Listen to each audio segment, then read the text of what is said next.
My name is Ruby. I am 29 years old and I live in a quiet apartment in the city. The lights in the reception hall were too bright.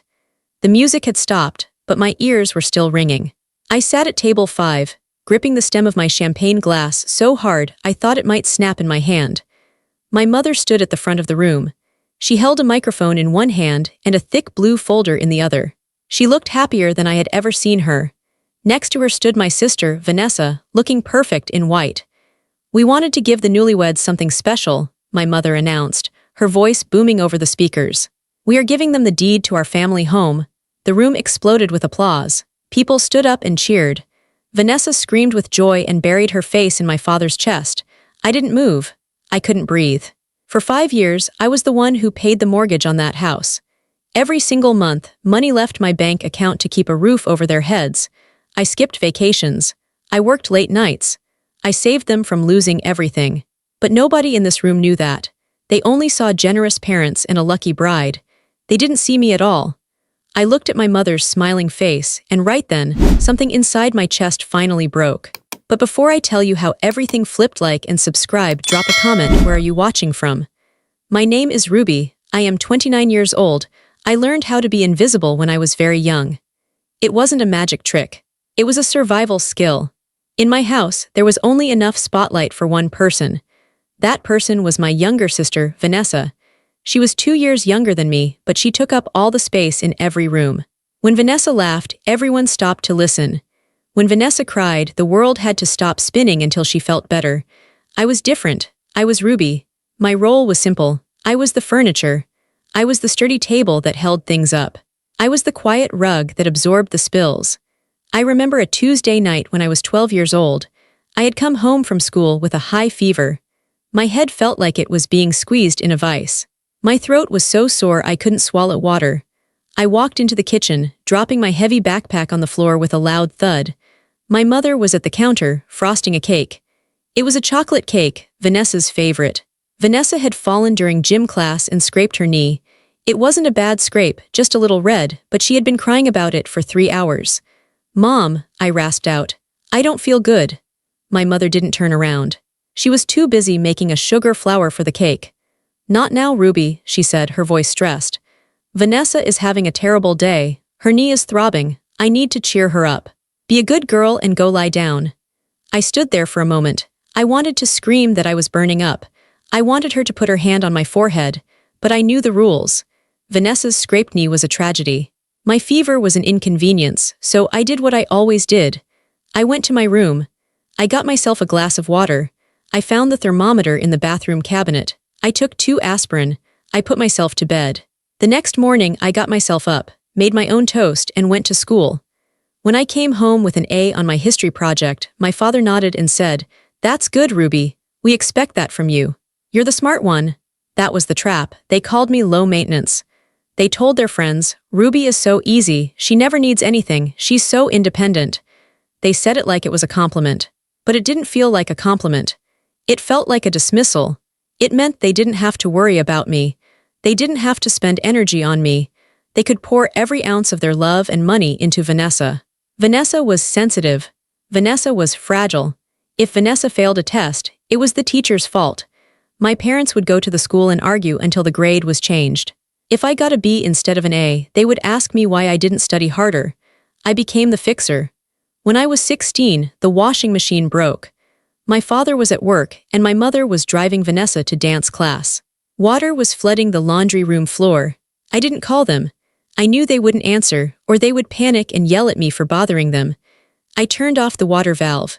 I got all the towels in the house and mopped it up. I found the manual, opened the back panel, and found a clogged hose. I fixed it. When they came home, the floor was dry. The machine was running. I told my dad, "The washer leaked, but I fixed it." He didn't look up from his mail. "Good job, Ruby," he mumbled. Then he turned to Vanessa. "How was dance, princess? Did you get the solo?" I stood in the hallway, my hands smelling like dirty water and grease, watching them hug her. I realized then that my needs were invisible because I made them invisible. I thought if I was perfect, if I caused 0 problems, if I fixed everything, they would finally love me as much as they loved her.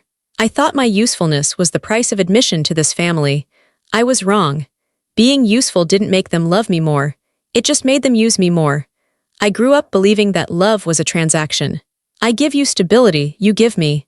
Well, I was still waiting to see what they would give me. I was the background character in the movie of Vanessa's life, and background characters don't get the big scenes. They just keep the set standing so the star can shine. The shift from helper to savior happened 5 years ago.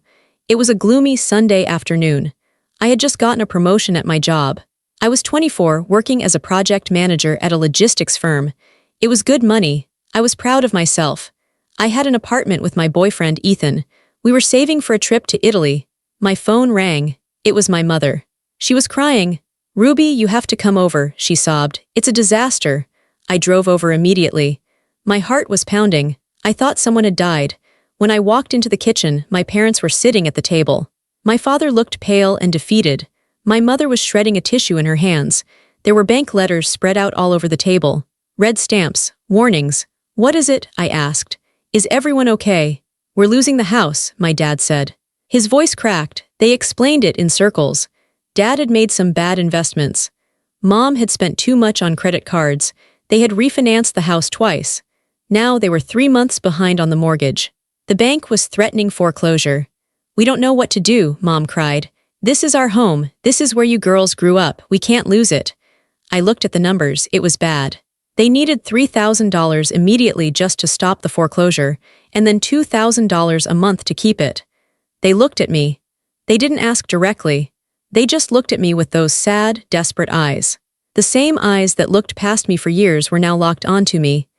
"I can help," I heard myself say. It was automatic. I was the fixer. This was the ultimate broken washing machine. "I can cover the mortgage," I said. "Until you get back on your feet." My mother jumped up and hugged me. "Oh, Ruby, thank God, you're an angel, just for a little while, just until Dad's business picks up." Just for a little while turned into 5 years. The next day I transferred the money. I watched my savings account drop. The money for Italy was gone. "It's okay," I told Ethan that night. I felt sick, but I tried to smile. "It's family, they need me. It won't be forever." Ethan was quiet. He didn't like it, but he supported me. "As long as they appreciate it, Ruby." But they didn't, acting like people in debt. A month later, I went to visit them. I had been eating instant noodles for lunch to save money. I had canceled my gym membership. I was wearing old shoes because I couldn't afford new ones. I walked into their living room and saw a massive new flat-screen TV on the wall. "Do you like it?" Mom asked, beaming. "Vanessa said we needed an upgrade for movie nights." My stomach turned. "Mom, how did you afford this? I just paid your mortgage yesterday." She waved her hand dismissively. "Oh, put it on a store card. No interest for 6 months. Don't be such a sourpuss, Ruby. We need a little joy in our lives. It's been so stressful." I didn't say anything. I swallowed the anger. I told myself they were grieving their financial freedom. I made excuses for them. Every month for 60 months, I paid that bill. It became a ritual. On the first of the month, I sat at my computer. I logged in. I clicked transfer. $2,000. Gone. That money could have been a down payment on my own house. It could have been a wedding fund for Ethan and me. It could have been a safety net. Instead, it was the price of keeping my parents comfortable. They never asked me if I struggled. Not once in 5 years did my father ask, "Ruby, is this hurting you financially?" They just assumed I had an endless supply of money. Or maybe they just didn't care where it came from, as long as the check cleared. I stopped going on vacations. Ethan and I stayed home on weekends. We cooked cheap meals. I worked overtime to make up the difference. I was tired all the time. Deep in my bones, I was exhausted. Meanwhile, my parents went out to dinner. They bought Vanessa new clothes for her interviews. They kept up appearances. To the outside world, they were successful homeowners. I was the secret engine keeping the ship moving, shoveling my own future into the furnace so they could stay warm. And the worst part, they never said thank you. After the first few months, the payments just became expected. It was just what Ruby did. Ruby pays the bills. Ruby fixes the problems. Ruby doesn't need a thank you because Ruby is strong. I was paying for a house I didn't live in, for parents who didn't see me, to support a lifestyle I couldn't afford for myself. If I was the shadow, Vanessa was the sun. And my parents loved to bask in the sunlight. The inequality wasn't just about money, it was about worth. 2 years into my mortgage arrangement, Vanessa graduated from college. She had taken 6 years to get a 4-year degree because she needed to find herself and switched majors 3 times. My parents paid for all of it. Or rather, the money they should have used for their mortgage went to her tuition and sorority fees. For her graduation, they threw a massive party in the backyard that I was paying for. There were catered tents, a DJ, and an open bar. I stood by the drinks table, nursing a soda. I did the math in my head. This party cost at least $4,000. That was 2 months of mortgage payments. I walked up to my dad. "Dad, this is a lot. I thought you guys were tight on cash."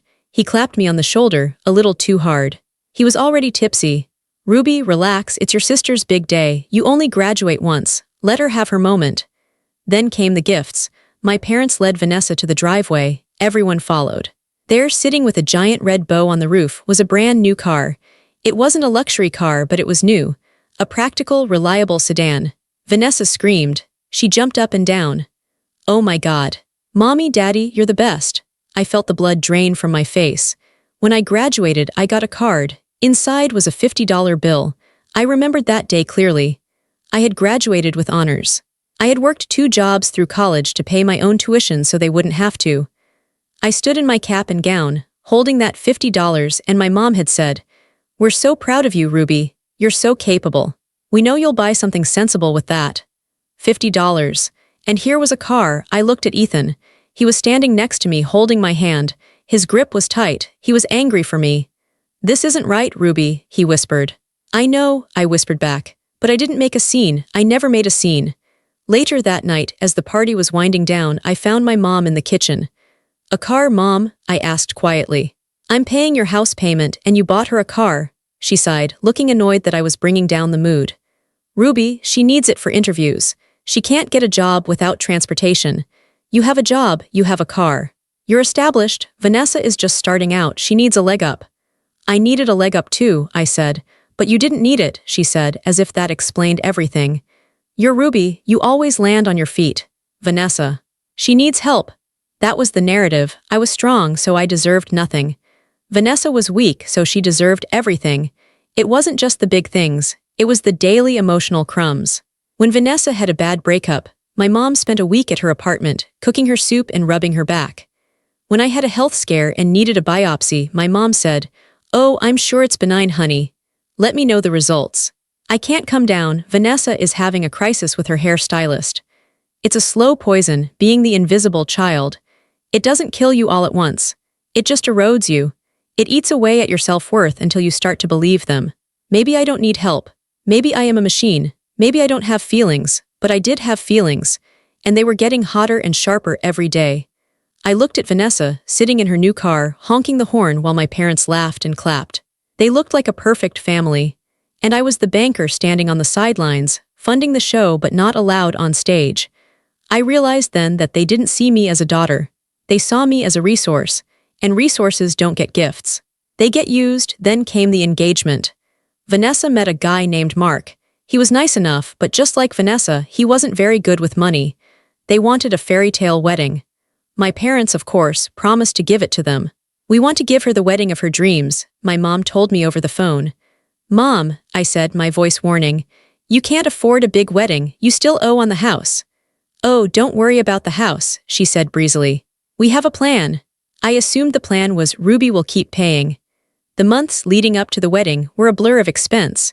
I saw the bills lying on their counter when I visited. The florist bill alone was astronomical. The dress cost more than my first car. I tried to talk to them. "You guys are digging a hole," I warned. "Stop being so negative," my father snapped at me one evening. "It's a celebration. Family helps family." The wedding day arrived. It was at a fancy country club. The decorations were lavish. There were crystal centerpieces, thousands of white roses, and a live orchestra. I was the maid of honor. I wore the dress Vanessa picked out, a pale yellow that made me look washed out. I held her bouquet. I fixed her train. I smiled for the pictures. I watched my father walk her down the aisle. He looked so proud.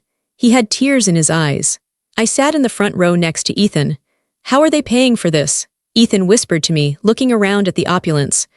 "I don't know," I said. A cold knot was forming in my stomach. "I really don't know." The ceremony ended, and we moved to the reception. The champagne flowed.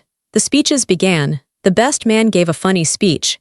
Vanessa's college roommate gave a tearful speech. Then my father took the microphone. My mother stood next to him, holding that blue folder. The room went quiet. "We have one last gift," my father said. His voice echoed through the hall. "Mark, Vanessa, we know how hard it is to start a life together in this economy. We want you to have a strong foundation." My mother stepped forward, beaming. "We didn't want to just give you a toaster, we wanted to give you a future." She held up the folder. "We're giving them our home," she announced. "The deed to the house is yours, free and clear. We paid off the remaining balance this week." The crowd went wild. It was a movie moment, the generous parents, the stunned couple. I sat there, frozen. They paid off the remaining balance. How? And then it hit me. They must have used his retirement fund. Or sold something. Or maybe they inherited money and didn't tell me. But that wasn't the part that hurt. The part that hurt was the wording. "We're giving them our home." The home I saved. The home I paid for. For 5 years, I poured my life into that house. I kept the lights on. I kept the walls standing. And now they were handing it to Vanessa like a prize for getting married. Vanessa ran up and hugged them. "You guys are the best parents in the world," she sobbed into the microphone. "We love you, baby," my dad said. I looked at Ethan. His jaw was dropped. He looked at me with horror. He knew every dollar I had sent. "Ruby," he whispered, "did you know about this?" "No," I whispered. My voice was dead. I looked at the stage. My mother caught my eye for a fleeting second. She didn't look guilty. She looked excited. She gave me a little wave, as if to say, "Isn't this wonderful?" She truly didn't understand. She didn't understand that she wasn't just giving away a house. She was giving away my sacrifice. She was taking 5 years of my sweat and labor, wrapping it in a bow, and handing it to the golden child. I felt something detach inside me. It was a physical sensation, like a rope snapping. All the years of being the good girl. All the years of fixing it. All the years of hoping that if I just paid enough, did enough, suffered enough, they would finally see me. They didn't see me, they never would. To them, I was just the wallet. Vanessa was the daughter. I stood up. Ethan grabbed my hand. "Where are you going?" "I need air," I said. I walked out of the ballroom. I walked past the cheering guests. I walked past the open bar. I walked out the double doors into the cool night air. I didn't cry. I was past crying. I stood in the parking lot, looking at the stars. The music from the reception thumped in the distance. I took my phone out of my purse. I opened my banking app. I looked at the scheduled transfer for next month. $2,000. I clicked cancel, then I clicked delete payee. It was a small click. But it sounded like a gunshot in the quiet night. I was done. The text message from my mother arrived on a Tuesday afternoon. It was short, cheerful, and completely ignored the fact that she had just shattered my heart 3 weeks ago at the wedding. Family dinner at Vanessa's new house. Sunday at 6 p.m. Dad is making his famous roast. Don't be late. I stared at my phone screen for a long time. I was sitting at my desk at work. The fluorescent lights hummed above me. I felt a familiar heavy stone settle in my stomach. For years, that stone had been there. It was the weight of obligation. It was the feeling that I had to say yes, because if I said no, I was the problem. If I said no, I was the bad daughter. I showed the phone to Ethan that night. We were in our kitchen making a simple pasta dinner. "Do you want to go?" he asked. He stopped chopping vegetables and looked at me. His eyes were worried. He hated how they treated me. "I don't want to go," I said honestly. "But if I don't go, they will spin the story. They will say I am jealous of Vanessa. They will say I am bitter because she got the house. They will make themselves the victims." "They already made you the victim, Ruby," Ethan said. He put the knife down. "But I'll go with you. I won't let you do it alone." Sunday came too quickly. The drive to the house was painful. It was the house I grew up in. It was the house I had saved. Every time the car tires rolled over the pavement, I remembered a transfer I had made. November 2021, $2,000 for the mortgage. December 2022, $3,500 for the unexpected roof repair. July 2023, $2,000 so Mom wouldn't cry about losing her garden. We pulled into the driveway. It was strange to see Vanessa's car parked in the master spot, the spot where my father always parked. My parents' car was parked on the street. We walked up the path. The front door opened before we even knocked. "You made it," my mother chirped. She was wearing an apron. She looked bustling and busy like she owned the place. I walked inside. The smell hit me first. It was the smell of roasting meat and rosemary. It was the smell of my childhood. But the house looked different. My mother was already changing things. "Don't trip on the rug," Mom said, ushering us in. "I'm trying to move the furniture around.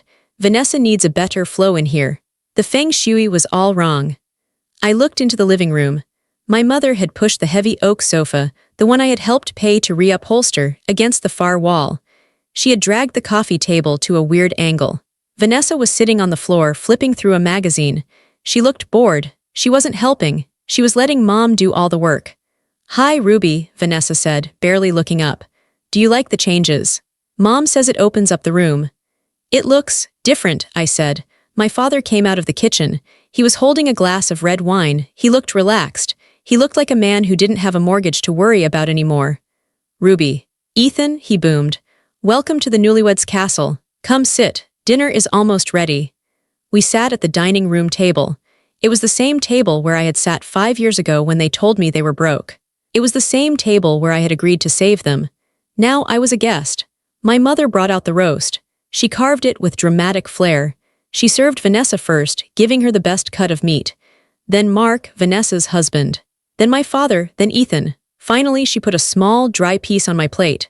"So," my mother said, sitting down and smoothing her napkin. "This is nice, isn't it, all of us together?" "It's lovely, Mom," Vanessa said. "Thanks for cooking." I was too tired to even think about food. "Oh, you rest, sweetie," Mom said. "Planning a wedding is exhausting. You need to recover." I cut my meat. I chewed. It tasted like ash. We made small talk for 20 minutes. We talked about the weather. We talked about the neighbors. We talked about Mark's new job. Then the tone changed. My father cleared his throat. He put his fork down. He looked at my mother. They exchanged a look. It was a look I knew well. It was the look of a plan. "We have some news," my father announced. My stomach tightened. "What news?" "Well," my mother started, smiling a smile that didn't reach her eyes. "Since we gave this beautiful home to Vanessa and Mark, your father and I are officially homeless." She laughed, like it was a funny joke. "We can't stay here forever," she continued. "Vanessa and Mark are newlyweds. They need their privacy. They need to walk around in their underwear if they want to. They don't need Mom and Dad in the guest room." "Okay," I said, my voice steady. "So, are you renting an apartment?" Vanessa snorted. "An apartment. Mom would die in an apartment. She needs a garden." "Exactly," my father said. "We are not apartment people, Ruby. You know that. We need space." "So, what is the plan?" Ethan asked. He was gripping my hand under the table. My mother turned her gaze to me. Her eyes were bright and expectant. "We've decided the best solution is for us to move into your vacation house," she said. She said it so casually. Like she was saying, "We decided to have dessert." The room went silent.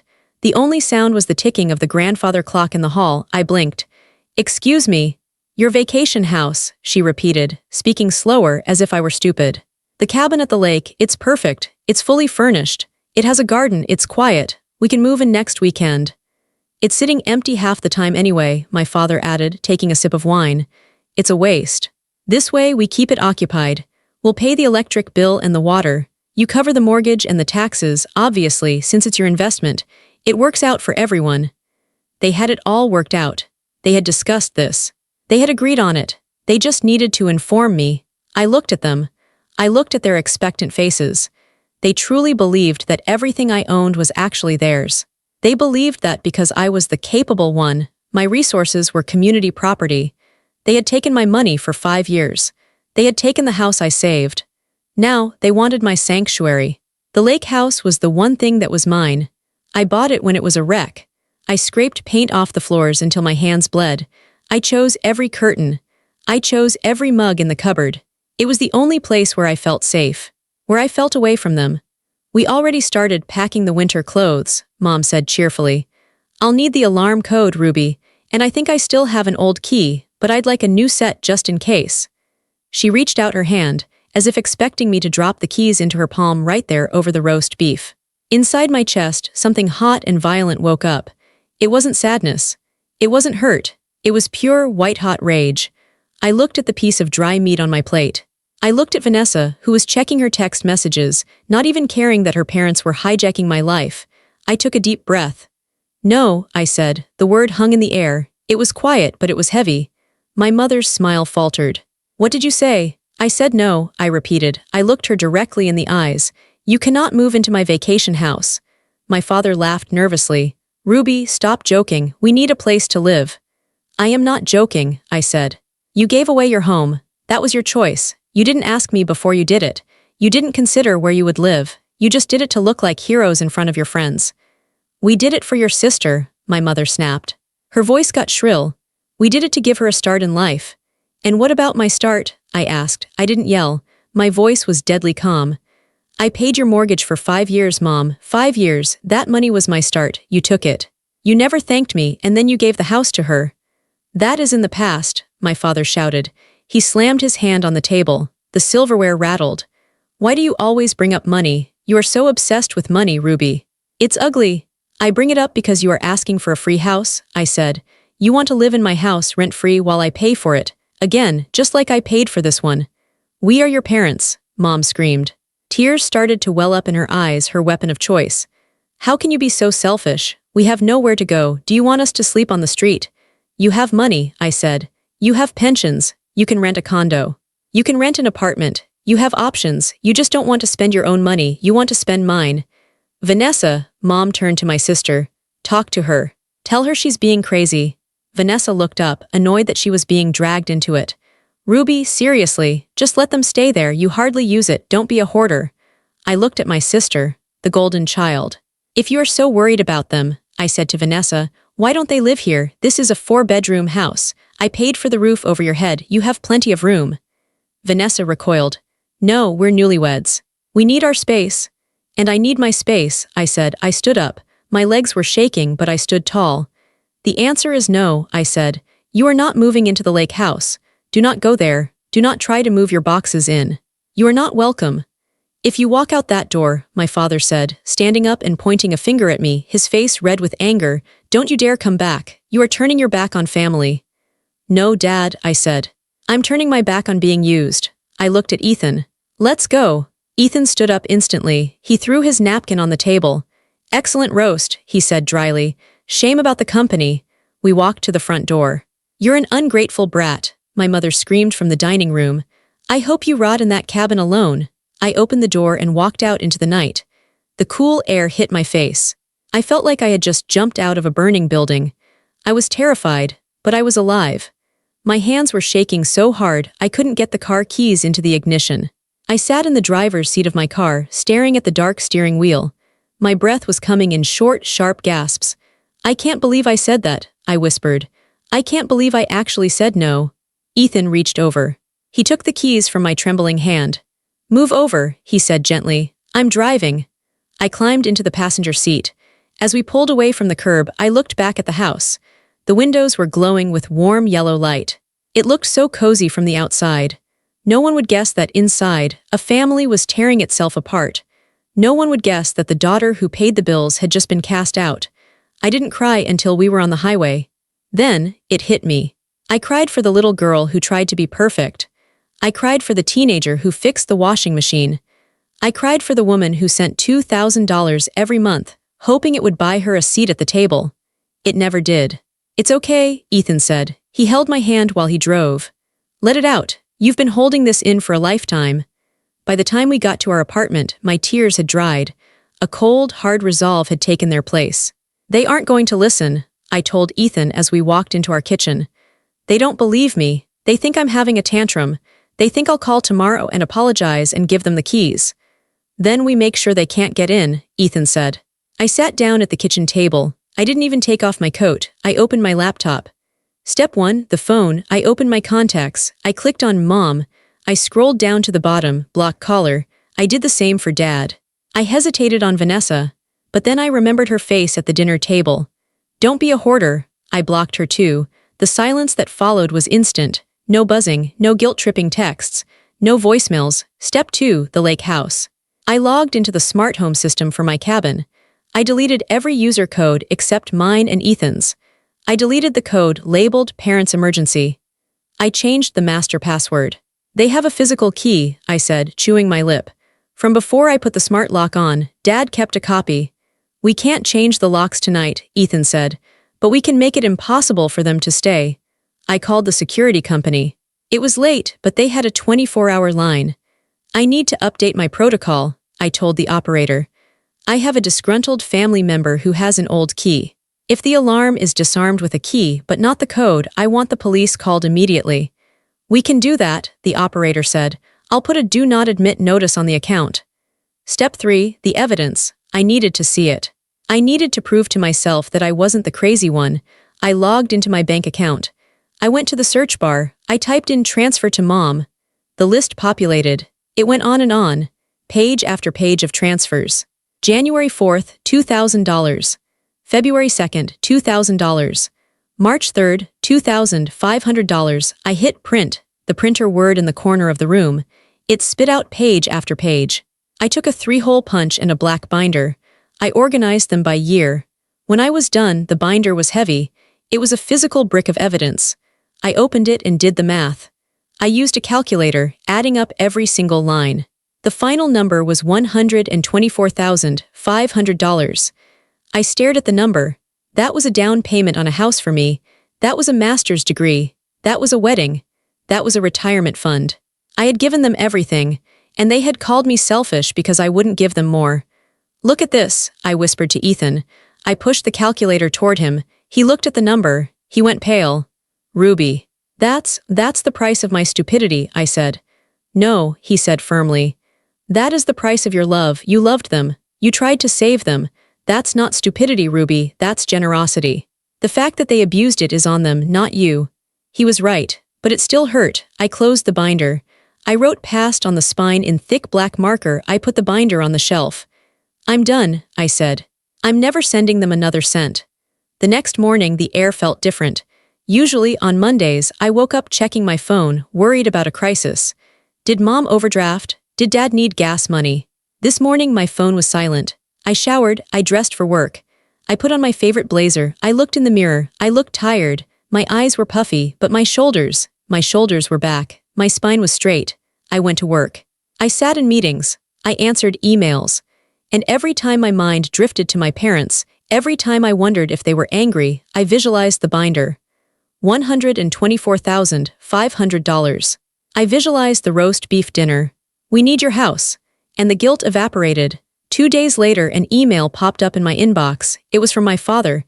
Since I had blocked his text, he had moved to email. Subject: Lake House weekend. Ruby, stop being dramatic. We are packing the truck.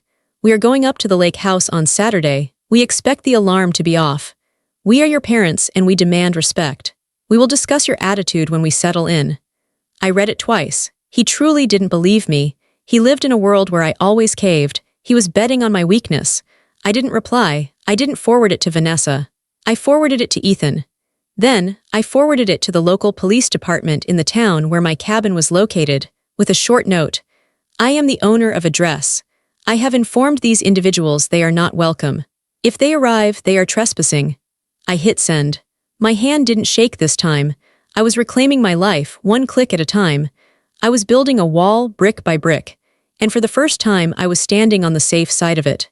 Saturday morning started like any other Saturday. I was at the grocery store. I was standing in the produce aisle, squeezing avocados, trying to find one that wasn't too hard or too mushy. It was a mundane task. It was normal. It was the kind of peace I had been craving.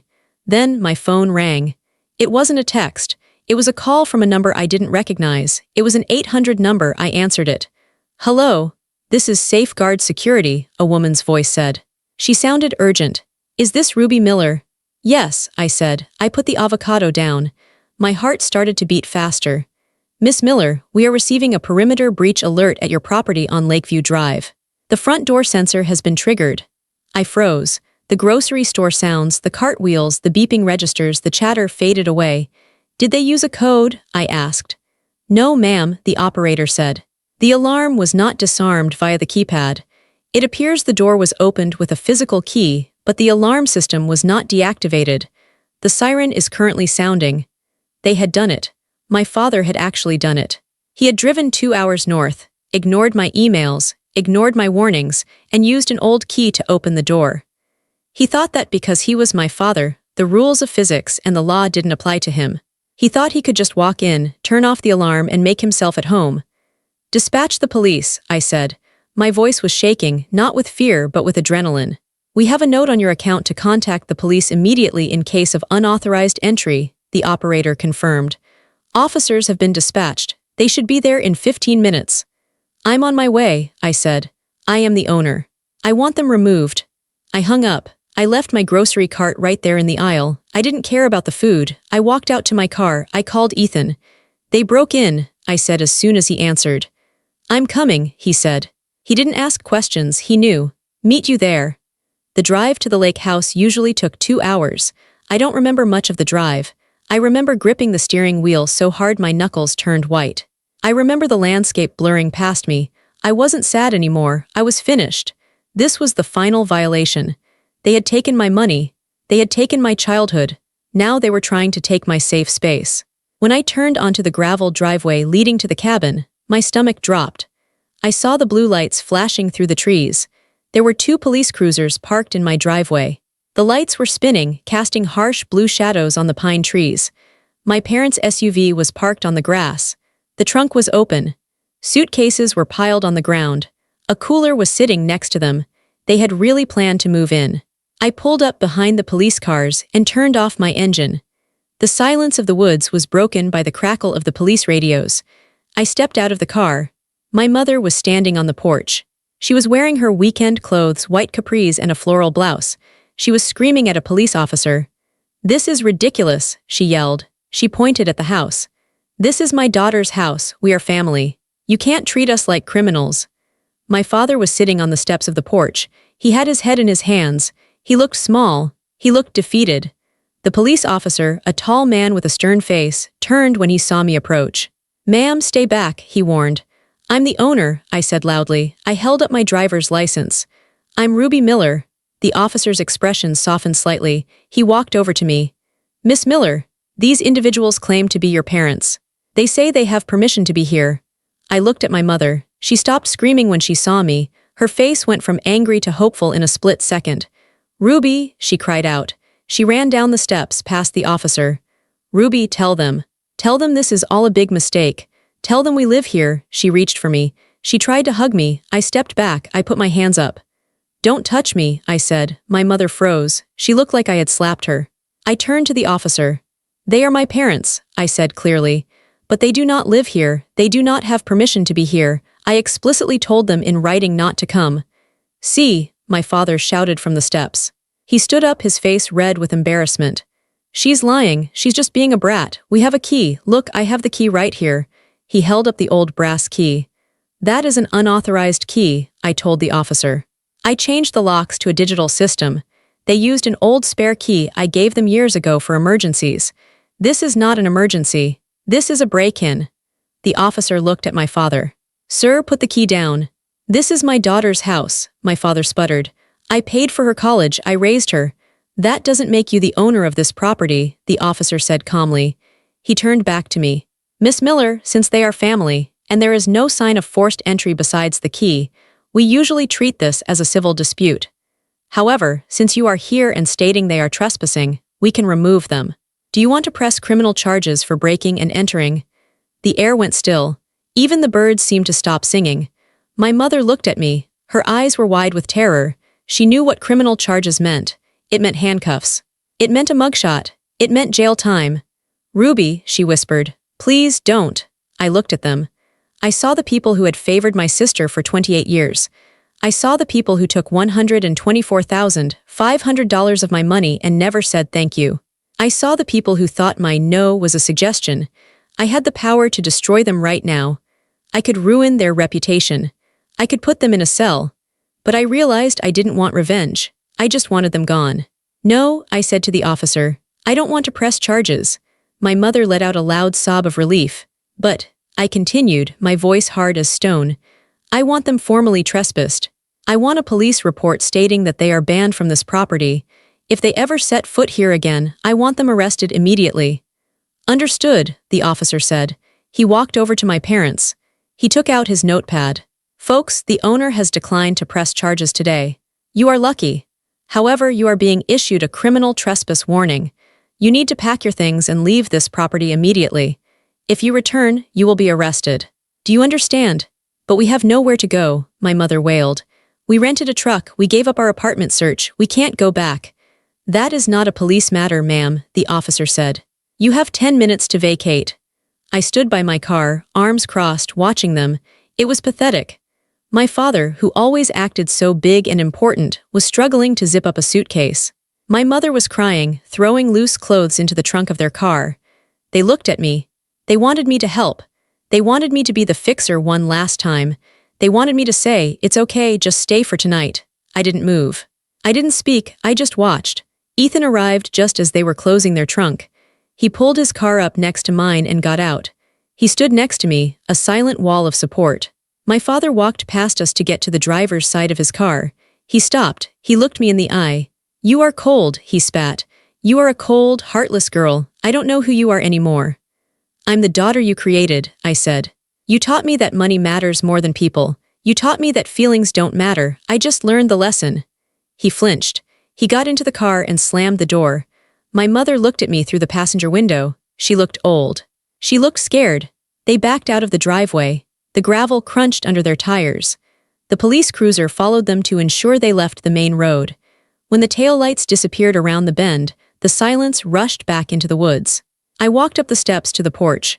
I saw the old brass key sitting on the railing where the officer had made my dad leave it. I picked it up. It felt heavy. I walked to the edge of the woods.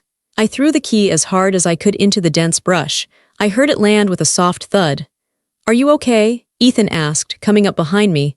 "I think so," I said. I took a deep breath of the pine-scented air. "I think that was the hardest thing I've ever done." "It's over," he said. "They can't come back." We went inside. I reset the alarm. I checked the cameras. For the first time, the cabin felt truly mine. It wasn't a place I was holding for them. It was a fortress, and the drawbridge was pulled up. The aftermath of the lake house incident was ugly but distant. Because I had blocked them, I didn't have to hear the direct screaming. But families talk. Gossip spreads like a virus. I heard from my cousin, Sarah, what happened next. They went to Vanessa's house, Sarah told me over coffee a week later. She looked uncomfortable telling me, but I asked her to be honest. "Of course they did," I said, stirring my latte. "How did that go?" Sarah grimaced. "Bad. Vanessa and Mark were furious. Apparently, your mom walked in crying, demanding the guest room, but Mark uses the guest room as his home office now. He refused to move his computers." I almost laughed. "So, the golden child didn't want to give up her comfort?" "Nope," Sarah said. "Vanessa told them they could stay on the couch for 2 nights max. And she made them pay for pizza that first night. It was poetic justice. Vanessa, who had received a free house, free car, and free wedding, wouldn't even give them a bed. She was exactly who they raised her to be. Selfish and entitled. My parents left Vanessa's house after 2 days. The tension was too high. Without my monthly transfers, and without a free house to squat in, their reality crashed down on them hard. They had to rent an apartment. But because they had bad credit and no substantial income, their options were limited. They ended up in a complex on the south side of town. It wasn't a terrible neighborhood, but it was far from the country club lifestyle they pretended to have.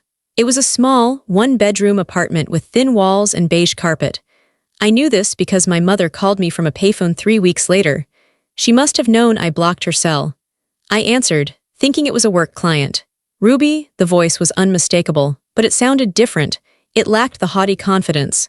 It sounded thin, shaky, and broken. I hesitated. My finger hovered over the end call button. But curiosity, or maybe a need for closure, made me stay on the line. "What do you want, Mom?" I asked. "It's awful here," she whispered. She sounded like she was crying. "The tap in the bathroom drips all night. The neighbors play loud music. It smells like stale cigarettes in the hallway. Ruby, please." "Please what?" I asked. "Please help us," she begged. "We made a mistake. We know we messed up, just. Can you help us with the deposit for a better place? Or maybe let us use the lake house just for the winter. We won't bother you, we promise." I listened to her. 5 years ago, this call would have broken me. I would have transferred the money instantly. I would have driven over there and fixed the dripping tap myself. I would have apologized for their bad situation. But I wasn't that girl anymore. I thought about the binder in my closet. The $124,500 binder. I thought about the wedding. "We're giving them our home." I thought about the police officer on my driveway. "I can't help you, Mom," I said. My voice was calm. It wasn't angry, it was just a statement of fact. "You mean you won't?" she accused, a flash of her old anger returning. "I mean I won't," I agreed. "You are adults. You made financial decisions. You gave away your biggest asset, your home, to Vanessa. Now you are living with the consequences of that generosity. You should ask Vanessa for help." "Vanessa doesn't have money," Mom snapped. "She's just starting out." "And I'm just starting out too," I said, "but I spent my start supporting you. I'm done." "You are cruel," she sobbed. "I gave birth to you. And I kept a roof over your head for 5 years," I said. "I think we're even. Goodbye, Mom." I hung up. I sat there for a moment, waiting for the guilt to hit me. I waited for the crushing feeling that I was a bad daughter. It didn't come. Instead, I felt a strange sense of lightness. It was the feeling of dropping a heavy backpack after a long hike. I realized then that I needed to sever the final tie, the lake house. Even though I had secured it, it was tainted now. Every time I went there, I would remember the police cars in the driveway. I would remember my father shouting. It wasn't a sanctuary anymore, it was a battleground. I called a real estate agent that afternoon. "I want to sell the cabin on Lakeview Drive," I said. "It's a great market," the agent said. "Are you sure it's a beautiful property?" "I'm sure," I said. "I want a clean slate." We listed it the next day. Because I had renovated it so beautifully, it sparked a bidding war. It sold in 4 days. It sold for $80,000 more than I paid for it. When the closing documents were signed, I stared at the check. It was a massive sum of money. My old instinct whispered to me, "You should give some of this to them. They are suffering in that apartment. It would be the nice thing to do." I silenced that voice. That voice was a liar. That voice was the people-pleaser in me, the girl who thought love could be bought. I took the check to the bank. I deposited it into a brand-new high-yield savings account. I named the account Ruby's Freedom Fund. I didn't tell my parents I sold the house. They found out, of course. I got a furious email from my father. "We heard you sold the cabin. You made a fortune. Your mother is sick with stress. If you have any decency, you will share that profit with the family. We are struggling." I didn't reply. I dragged the email to the trash folder. Then I emptied the trash. It was a symbolic gesture, but it felt good. The golden child dynamic had crumbled. Vanessa was avoiding them because they were needy. They were resentful of Vanessa for not helping, and they were furious at me for finally having boundaries. They were miserable. But for the first time in my life, their misery was not my responsibility to fix. I was watching a storm rage from behind a thick pane of glass. I could see the rain, I could see the lightning, but I wasn't getting wet anymore. I turned to Ethan that night at dinner. "I booked something," I said, a mischievous smile on my face. "Oh," he smiled back. "What did you book?" "Italy," I said. 2 weeks. Tuscany, Florence, and Rome, first class. 5-star hotels. Ethan dropped his fork. "Ruby, are you serious? That's expensive." "I can afford it," I said. "I have a lot of money that I'm not spending on other people's mortgages anymore." He laughed. It was a joyful, relieved sound. "Italy it is." I looked at him, and I felt a surge of excitement. Not for the trip, but for the life that was waiting for me. A life where my resources, my energy, and my love were going to the people who actually cherished me. The fall of my parents was sad. It was a tragedy of their own making. But I wasn't going to go down with the ship. I had already spent 5 years bailing out the water. It was time to swim for shore. I woke up before the alarm. The room was unfamiliar, but it wasn't scary. The ceiling was high, with painted wooden beams. The shutters on the windows were closed, letting in thin slivers of golden light. I lay there for a moment, my heart beating slow and steady. Usually when I woke up, my first thought was a checklist of panic. Did I pay the electric bill for Mom? Did I remind Dad about his appointment? Is Vanessa mad at me? My brain would start racing before my feet even touched the floor. I would reach for my phone like it was a grenade, terrified of what message might be waiting on the screen. But this morning, there was nothing. My mind reached out for the worry, like a tongue probing a missing tooth, but the worry wasn't there. There was only a quiet, empty space. I turned my head. Ethan was sleeping soundly beside me. We were in Florence, Italy. We were 4,000 miles away from the apartment complex where my parents lived. We were 4,000 miles away from the house I gave to Vanessa. I slid out of bed. The terracotta tiles were cool under my feet. I walked to the window and pushed open the heavy wooden shutters. The city of Florence lay below me. It was breathtaking. The rooftops were a sea of red clay tiles. In the distance, the great dome of the cathedral rose up against a sky that was turning pink and orange with the sunrise. The air smelled like roasting coffee and river water. I took a deep breath. For the first time in 30 years, my breath moved easily. It went all the way down to the bottom of my lungs. There was no tightness. There was no invisible hand squeezing my chest. I went to the small kitchen in our rental apartment. I made a pot of coffee. The ritual was simple: grinding the beans, boiling the water, pouring the dark liquid into a white mug. I sat by the open window, wrapping my hands around the warm mug, and I let myself think about them. It was dangerous, usually, to think about them. It usually brought guilt. But today, here in this beautiful place, I felt safe enough to look at the truth. I thought about my mother. I imagined her in her small apartment. She was probably awake now, too. She was probably complaining to my father about the neighbors. She was probably telling herself a story about how her ungrateful daughter abandoned her. I knew that story well. She had been telling it to everyone who would listen. A year ago, that thought would have destroyed me. I would have wanted to call her. I would have wanted to explain myself. I would have wanted to fix her narrative so she would see me as good. But as I watched a flock of birds circle over the Italian rooftops, I realized something profound. I cannot control her story. She is allowed to be the victim in her own mind. She is allowed to think I am the villain. Her opinion of me is not my reality. My reality is the bank account that is solely in my name. My reality is the silence on my phone. My reality is the man sleeping in the next room who loves me for me, not for what I can pay for. I took a sip of coffee. It was strong and bitter, just the way I liked it. I thought about the word selfish. That was their favorite weapon. You're being selfish, Ruby. They used that word like a knife.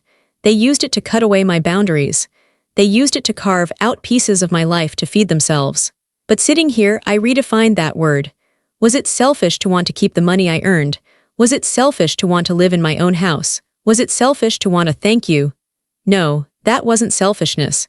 That was self-preservation. I had spent my entire life setting myself on fire to keep them warm. And when I finally stopped burning, they didn't ask if I was okay. They just complained that it was cold. That was the clarity I needed. They didn't miss me. They missed the fire. They missed the heat. They missed the resources. If I went back today and handed them a check for $50,000, they would love me again. Instantly. My mother would hug me. My father would brag about me.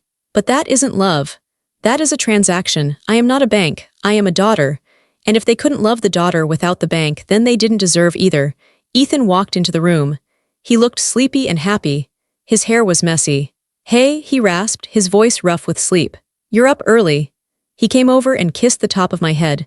He wrapped his arms around my shoulders, resting his chin on my head. "I'm watching the sunrise," I said. "It's beautiful," he said. "It is," I agreed. "It's the most beautiful thing I've ever seen." "Are you thinking about home?" he asked gently. He knew me so well. "No," I said, and I realized it was true. "I'm not thinking about home because this. Right here with you, inside my own skin. This is home." "Good," he said. "Because we have a busy day. I want to see the statue of David, and I want to eat pizza until I can't move." I laughed. It was a real laugh. It bubbled up from my stomach and spilled out into the room. "Pizza sounds perfect," I said. I looked at my phone sitting on the table. It was still on Do Not Disturb. I picked it up. I went into the settings. I looked at the blocked numbers list. Mom, Dad, Vanessa. I felt a phantom urge to unblock them, just to check. Just to see if they had sent an apology. Just to see if they had changed. But I knew they hadn't changed. People like that don't change just because you want them to. They only change when they have to, and even then, they usually just find a new victim. I put the phone down. I didn't change a thing. I realized that boundaries aren't a punishment for other people. They are a protection for yourself. I wasn't punishing them by not talking to them. I was protecting my peace. I was guarding my soul. I finished my coffee. I stood up and stretched. I felt strong. I wasn't the fixer anymore. I wasn't the invisible daughter. I wasn't the wallet. I was Ruby, just Ruby, and for the first time in my life, that was enough. We got dressed and walked out into the streets of Florence. The air was crisp. The city was waking up. Shopkeepers were sweeping the sidewalks. The smell of fresh bread wafted from the bakeries. We walked hand in hand. We didn't talk much. We didn't need to. We walked past a phone booth. I saw a woman inside arguing with someone on the phone. She was crying. She looked stressed. She was pleading. "Please just listen to me," I heard her say. I stopped for a second. I felt a wave of empathy for her. I wanted to tell her, "Hang up. You don't have to do this. You can just hang up." But I knew she had to learn it for herself. You can't save people who aren't ready to be saved. I learned that the hard way. I squeezed Ethan's hand. Let's keep walking, I said. Where to? He asked. Anywhere, I said. Everywhere. We turned the corner, leaving the crying woman and the phone booth behind.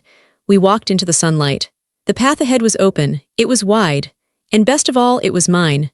My parents were in their apartment, probably still angry, probably still stuck in their cycle of blame and entitlement. But I had stepped out of the circle. I had broken the line. The silence that followed wasn't lonely. It was rich. It was full. It was the sound of a life finally beginning. It was peace.